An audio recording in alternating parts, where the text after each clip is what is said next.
Alright, welcome to my second video.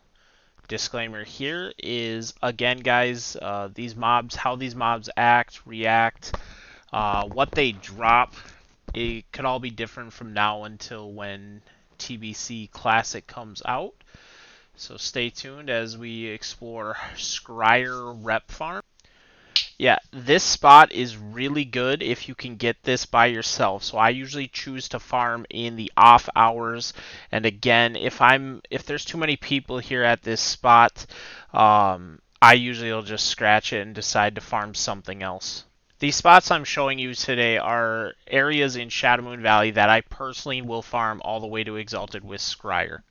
There are other places, like in Terracar Forest you can farm Firewing Signets, in Netherstorm you can farm some of the Blood Elves, as well as there are the Tempest Keep dungeons where you can also get Arcane Tomes and Sun Fury Signets. Here again is a quick recap of my gear. This is like full tier 4. Again, I've got the Shattered Halls Trinket, figurine of the Colossus. I have the Consecration Spell Power Librum, a Reflect Shield. The Sporgar Shield in this spot greatly outweighs the Skull Flame Shield because it puts a dot on the target, and that helps as we begin to start pulling the mobs and we don't want them to leash. You'll see in these upcoming little clips of how the Sporgar Shield helps keep everything in combat, so again, they don't leash back to their original position. Here's the first pull I usually do, and now this is the biggest pull possible. Now, this is great if nobody else is here farming, so again, if you're in here in the off hours and you get this pull, it is super big. My leech target is one of the rock elementals, the giant. He does a little stomp and he knocks you back, but other than that, it's not too bad. Put your back up against an uphill thing so you don't get knocked down or away. He's your leech target that you will be putting your Judgment of Wisdom on and using Seal of Wisdom.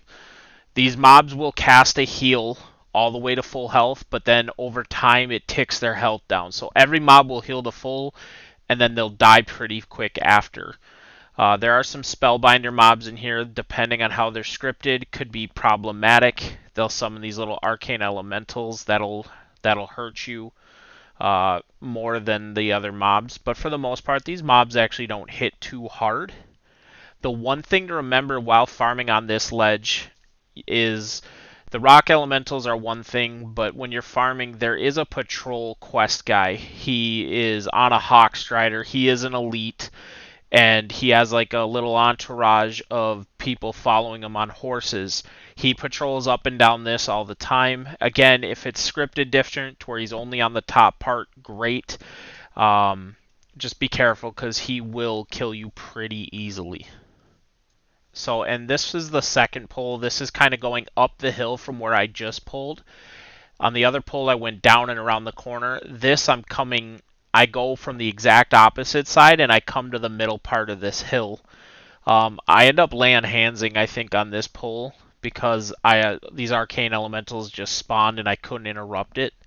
But regardless, you can either lay on hands, or if you need to bubble, you can just jump down, run, and reset. This is a more tricky pull because you don't have really a big LOS. On this second, this is the third pull for this ledge, and this is all the way up on top. So again, you can run into the elite up here, but you got to just keep an eye out. You won't miss him if you see him. He is, I can't think of his name, but he's for the Illidari Tabard quest, and he does this whole area up here. I use Mana Tap to pull maybe an extra pack from below. 2 rock elementals. Again, not the end of the world. You can kill all the Blood Elves, and even if you have 1 rock elemental that's at like 90%, just go ahead and take off running. Let him reset, go back and loot. You know, and the really good thing about this is you can get a lot of world BOE drops, from jewel crafting patterns to mage patterns. I think Fell Mana Potion drops off Blood Elves here if you're an alchemist. It's just a really good farm. Not only are you getting Scryer rep for your casters, you can farm Netherweave, and there's a good amount of greens can drop here. And then that into Arcane Dust. I mean, there's a bunch of things you can farm here that end up being high gold per hour. But I'm usually here just trying to get exalted as quickly as possible with Scryer so I can get that juicy shoulder enchant as well as I can maybe get the on use trinket. And in this next spot, this is a very well-known spot. This is on top of Black Temple. These are where all these guys are training. There is one mob you have to look out for. He's dual wielding these warglaves. You can see him walking around the left there. So you can let him patrol by and then go grab all these mobs. Uh, Again, you can drag these mobs wherever you want. Looks like I'm getting invited, but oh well. You might have people wanting to soak experience here if they're using alts. But this is, again, a pretty easy... You don't even need that much gear. Like, I have T4, but you could do this with greens. Sporgar Shield here, this is a prime example of Sporgar Shield kiting. You just keep the dot keeps the mobs in combat, so you just keep pulling. Again, this is a prime example of why I like Shadow Moon Valley, is because there's so many little spots around here where you can drag mobs as far as you need to in order to make the pull a very sizable pull. Again, just to kind of recap here, Sporgar Shield greatly outweighs any other shield here because of the damage over time. Constantly be consecrating. If you're having mana issues, just use rank 1 consecrate while you're kiting. And then, swap to a higher rank consecrate once you're stopped.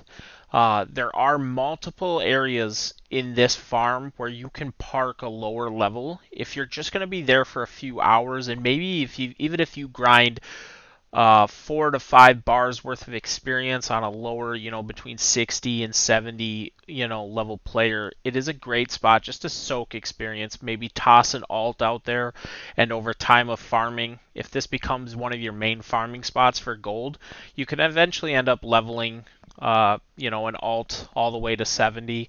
Hell, you could probably even charge people if you got real creative and made even more money to kind of slowly boost people for a 100% AFK boosting spot.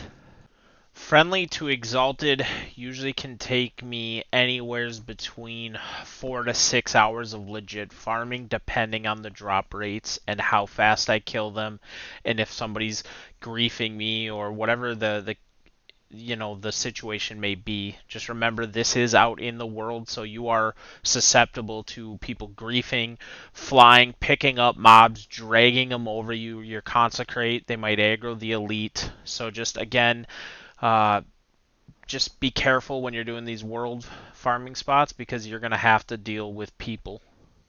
Thanks again, guys, for watching. I'll be cranking out just some simple tips and tricks videos for your Outland experience.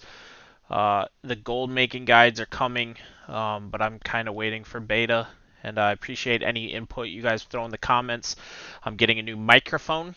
It's coming tomorrow, so my next video should have my brand new microphone, and we'll see how my voice sounds on that. But I really do appreciate everyone that is giving me positive feedback as I very poorly learn how to crank out these videos. And just stay tuned for my next one, as I will show some other farming and boosting spots that I plan to be using in TBC Classic.